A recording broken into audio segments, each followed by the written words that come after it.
In this video, we'll be doing some practice problems related to non-Mendelian genetics. This question deals with incomplete dominance. Incomplete dominance is a form of intermediate inheritance in which one allele for a specific trait is not completely expressed over its paired allele. This results in a third phenotype in which the expressed physical trait is a combination of the phenotypes of both alleles. This is different from complete dominance that we saw in Mendel's experiments, where you saw only one dominant allele was necessary to portray the dominant phenotype. In this case, our heterozygote has a completely different phenotype from our homozygotes on either side of it. So this question says, in sheep, wool color is controlled by one gene and only two alleles.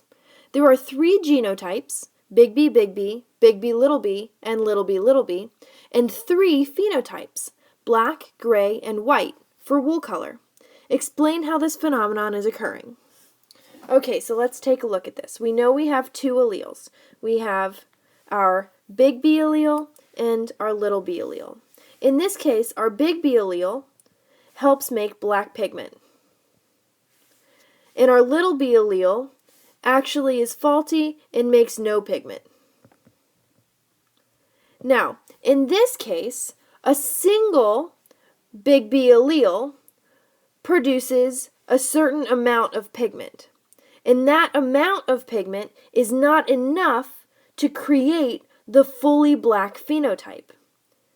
So instead, when we have our heterozygote will end up being gray because there is not enough black pigment coming from our single big B allele to create the fully black phenotype. Now, when we have our homozygous for the big B allele, we're producing twice as much black pigment, and therefore we are able to produce that black phenotype. And again, when we have our homozygous recessive allele genotype, we're still producing no pigment, and therefore we have the white wool. So that's how we're seeing incomplete dominance, where we have three different genotypes, each with their own individual phenotype, and your heterozygote has an intermediate phenotype. Now, in addition to incomplete dominance, we also see something called codominance. When you have a genotype with two alleles that are codominant, both of those alleles show in distinct ways in the phenotype. So instead of having a blending effect of what you see in incomplete dominance, codominance shows you both alleles completely separately. Blood type is a fantastic example of codominance. Blood type has three alleles that code for antigens on the outside of the blood. These antigens are what give the blood their type. So, our three alleles include IA, IB, and little I. Our IA allele codes for the production of A-type antigens on the outside of the blood. The big IB allele codes for a completely different type of antigen on the outside of blood cells.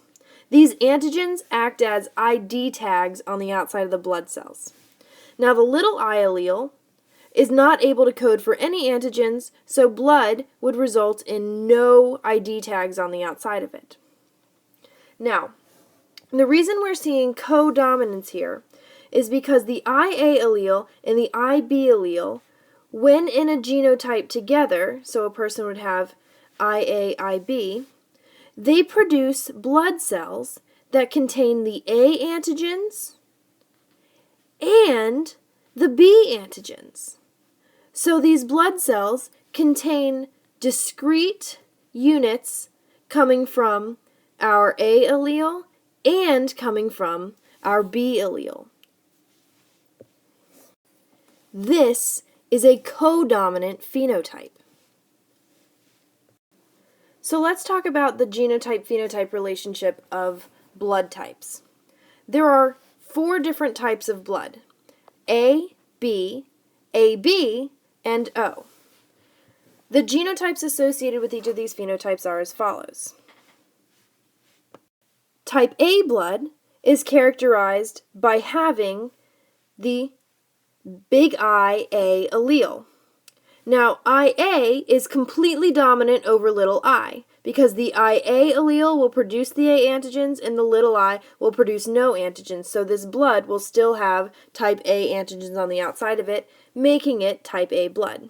You could also be homozygous for the IA allele. Similarly, the next type of blood, type B, is a result of two genotypes as well.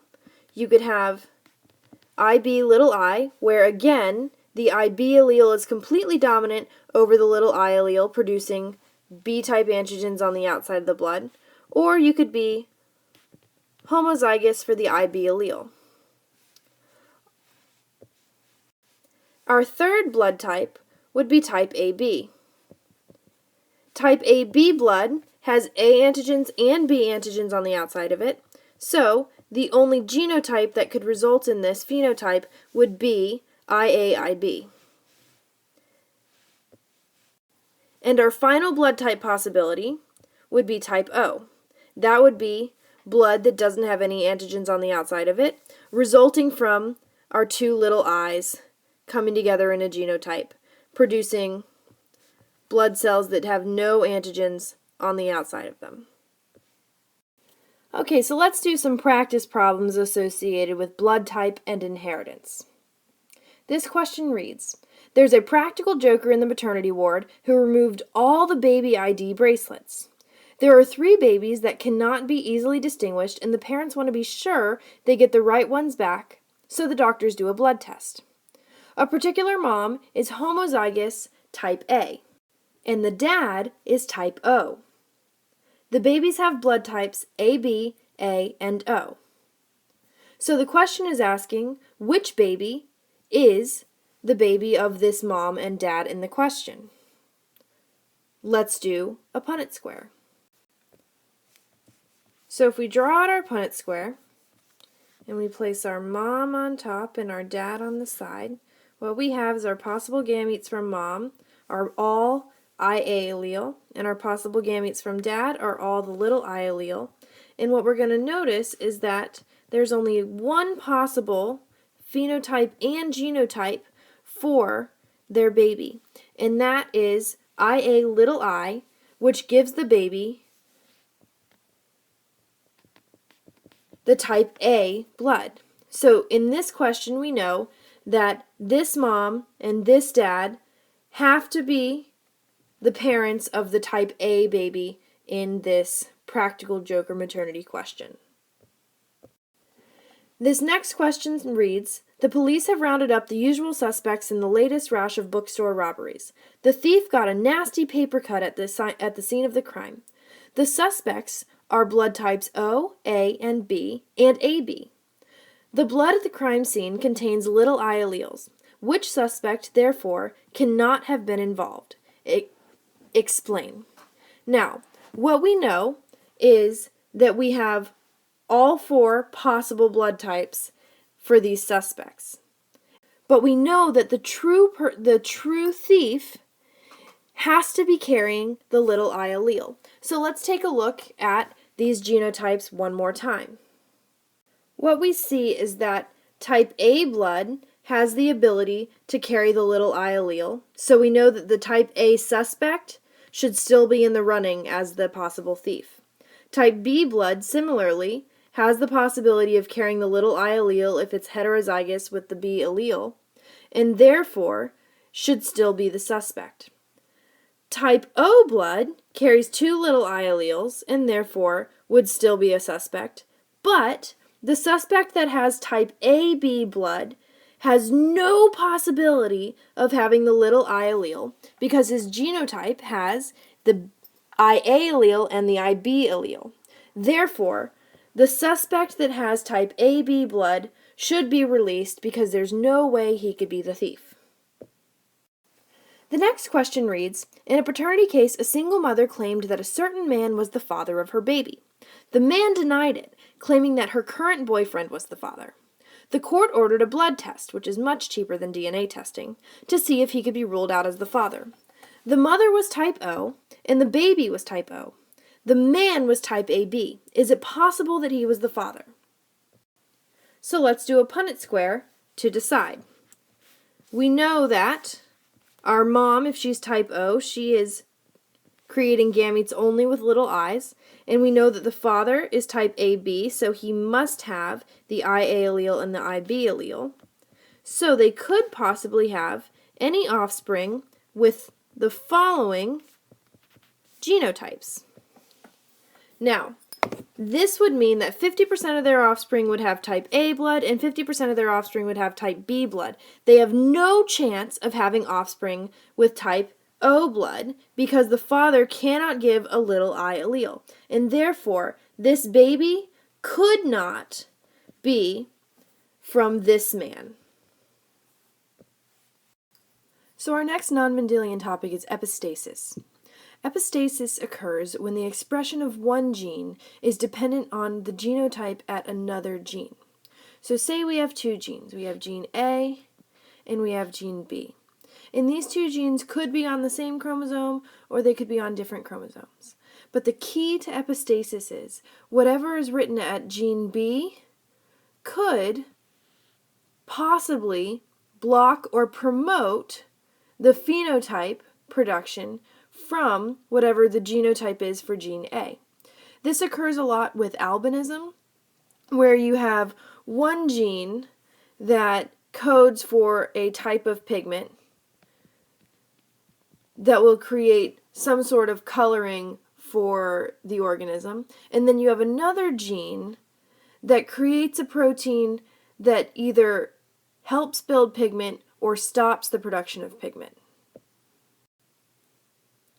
Now, in the situation that this B gene has an allele or a set of alleles that results in the stopping of pigment production, then it doesn't matter what the genotype is for gene A or what type of pigment gene A is coding for. All that matters is if gene B is stopping pigment production or interfering with the pathway in pigment production, then, regardless of the genotype at A, you will not have pigment. So let's take a look at a problem that deals with epistasis. Okay, this question reads, epistasis can be observed when dealing with human blood type. While the gene that you're familiar with, the I gene, codes for the type of antigen placed on the outside of the red blood cells, a second gene, H, codes for a protein that helps in production of antigens. The dominant allele, big H, allows for the production of antigens to occur, and the recessive allele, little h, blocks antigen production. So let's take a look at the genotypes and possible phenotypes associated with blood type when we take into account this H gene's ability to block the production of antigens or promote the production of antigens. So as we know from our codominance discussion, these are the possible genotypes for blood type. And these are their possible phenotypes. Now let's see how these phenotypes deal with the addition of this second gene into the genotype. Okay, we know for gene H that the homozygous dominant and heterozygous genotypes both result in the phenotype of being able to promote antigens. So, anytime we have any of these blood type genotypes, you will have the exact blood type that you would be expecting if at gene H you have the homozygous dominant allele pairing or the heterozygous genotype. However, if you have any of these blood type genotypes paired with the gene H genotype little h, there is no possible antigen production. So, even if we're coding for type A antigens on the outside of our blood, gene H has the ability to block that antigen production, resulting in all of these genotypes having no antigens on the outside of their blood and resulting in something that looks like O-type blood. This is a perfect example of epistasis. So, the genotype i, big H, little h would result in no antigens on the outside of the blood cells, and IAIB, which is coding for A and B antigens on the outside of the blood cells, when paired with the little h homozygous recessive genotype for the H gene, you also are not able to produce antigens. This is epistasis. So our final non-Mendelian topic will be polygenic inheritance. Polygenic inheritance occurs when we have many genes contributing to just one phenotype. In this example, what we see is that we have 3 separate genes that result in the phenotype of skin color. Now, we're also seeing a little bit of incomplete dominance here because we have our 3 genes, gene A, gene B, and gene C, and the number of dominant alleles contributes a certain number of units of pigment to the skin color of the person with these 3 genes. So, a single dominant A allele contributes 1 unit of pigment to the skin color. The genotype big A, because you have 2 dominant alleles, you contribute 2 units of pigment to the skin color. And the genotype big A only contributes 1 unit. So we're seeing a little bit of incomplete dominance here in relation to the amount of protein produced in the amount of pigment produced from each allele. And we also see that if we have little a, we aren't producing any units of pigment. So this person will not be getting any darker as a result of the A gene. We see the same thing, the same exact thing with our B gene. Our big B is contributing 2 units of pigment to the skin color. Big B is only contributing 1 unit, and little b is contributing 0 units. And we have the exact same relationship with our C gene. So overall, what we see in this cross right here is that we have 2 parents. Both parents are heterozygous for all 3 genes, meaning they're each contributing 1 unit of pigment per gene to their skin color, resulting in a total of 3 units of pigment for each of them. Now, when they produce their possible gametes, what you can see is that they run the gamut here. They could produce gametes with no pigment producing alleles. So this would be something like A, B, C, and all of the recessive alleles aren't producing any pigment. Or they could produce gametes with all 3 dominant alleles.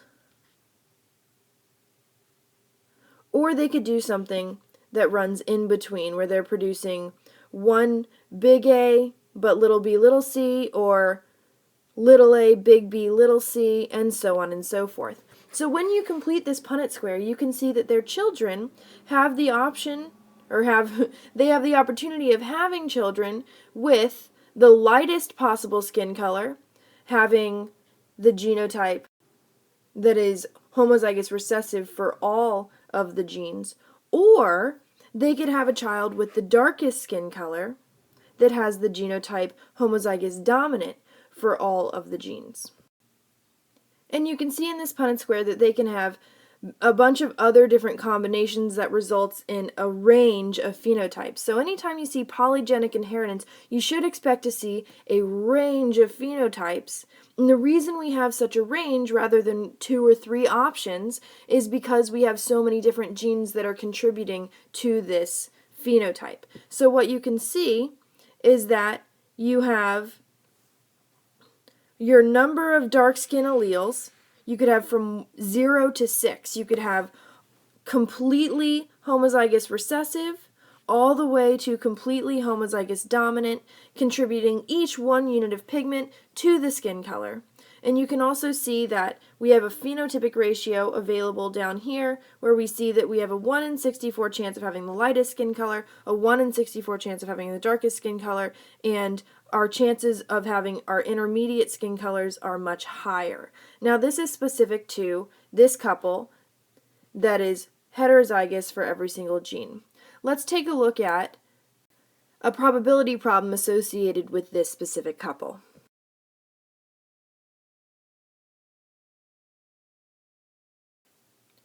Okay, so this question reads, what is the probability of the same couple having a child with the darkest possible skin color and then a child with the lightest possible skin color?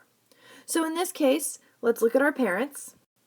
And what I like to do, instead of creating a massive Punnett square for these parents, I like to create individual Punnett squares for each of the genes. So I'll do that now. What we see is we have our A gene here, and this is just a normal heterozygote cross where we see that 3-to-1 phenotype ratio. So what we see here is that we have a 1/4 chance of having a baby with both dominant A alleles, a 1/2 chance of having a baby with both with the heterozygote genotype, and we have a 1/4 chance of having the homozygous recessive genotype. Now let's see what the other two Punnett squares look like. And we see that we have the same relative genotypes and frequencies of genotypes that we did with the A gene. Now, the question is asking, what's the probability of having a child with the darkest possible skin color and then a child with the lightest possible skin color?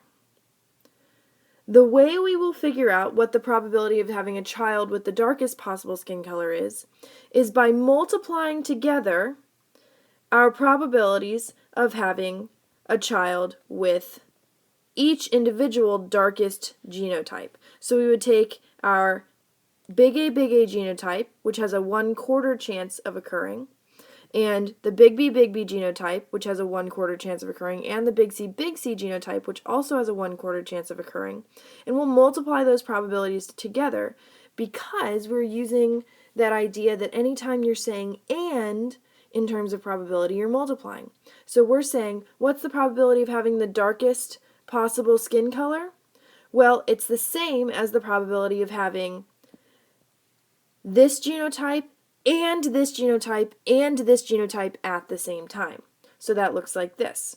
We would say the probability of having big A, big B, big C equals 1/4 times 1/4 times 1/4, which yields 1/64. So now we know the probability of having a child with the darkest possible skin color. Now let's find the probability of having a child with the lightest possible skin color.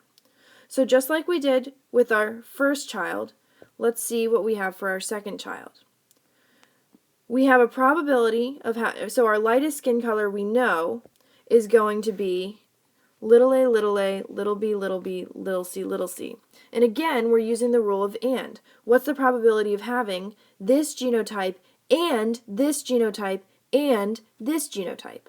So we would do the exact same thing again where we see, okay, little a, 1/4 times little b, 1/4 times little c, 1/4, which would result in a genotype or a probability of this happening 1/64. Now, the question is not asking for each of these individually. It is saying, what is the probability of having a darkest possible skin color child and then a child with the lightest possible skin color?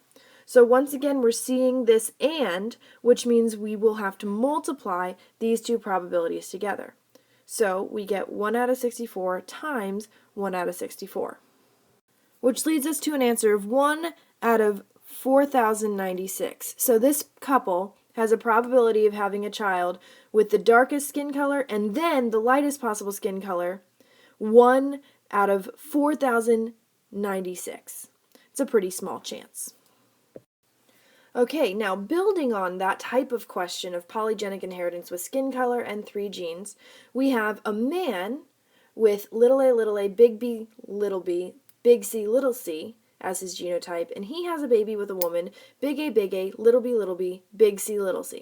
And we're asking what is the probability that their child will have a skin tone resulting from 4 units of pigment production. So let's go ahead and start with our individual Punnett squares to get our probabilities. Okay, so we have our Punnett squares, and we know our probabilities of each individual genotype per gene occurring. So let's make something I like to call a gene tree to create the possible genotypes for all 3 genes. So the way this is going to work is you're going to start with one gene. I'm going to start with the A gene. And I'm going to say, okay, the only possible genotype for A is big A, little a. And then you're going to connect to that the possible genotypes for the B gene. So we have big A, little a could pair with big B, or with little b. And then we're going to connect the little b genotypes to any possible genotype for the C gene that could occur. So we have big C, big C, little c, or little c. And we do the same thing for the next genotype. Now, this creates a tree that shows us all of the possible genotypes that could occur. We could have big A, big B, big C. We could have big A, big B, and then the heterozygous C genotype. We could have big A, big B, and little c, and so on and so forth, reading forward. So the question is asking, what is the probability of their child having a skin tone resulting from 4 units of pigment production? Now we remember that 4 units of pigment production would result from having any 4 dominant alleles. So let's look at all these genotypes and look for 4 dominant alleles. So we look at our first genotype, big A, big B, big C. That has a total of 4 dominant alleles. So this genotype would be something that we would be looking for. So we're going to put a check mark next to it. Now, if we look at big A, big B, big C, that only has 3 units of pigment production because it only has 3 total dominant alleles. So we say, okay, that isn't what we're looking for. We do the same thing going down the tree, realizing that the rest of these genotypes don't result in 4 units of pigment production. So when this question asks what's the probability of having a child resulting in 4 units of pigment production, we say, okay, that's just the probability of having this one genotype, big A, big B, big C. So, like we did in our last problem, we multiply the probability of big A, which is 1, because every single one of their children will have big A as their A gene genotype, the probability of having big B, which is 1/2, and the probability of having big C, which is 1/4. So, when we multiply those together, we say that this couple has a 1/8 chance of having a baby that has 4 units of pigment in their skin tone. So that's all the questions I have for you on non-Mendelian genetics. But feel free to take a peek at the next couple videos, which cover other Mendelian genetics analysis and pedigree practice problems, along with some inheritance problems dealing with chi-squared analysis.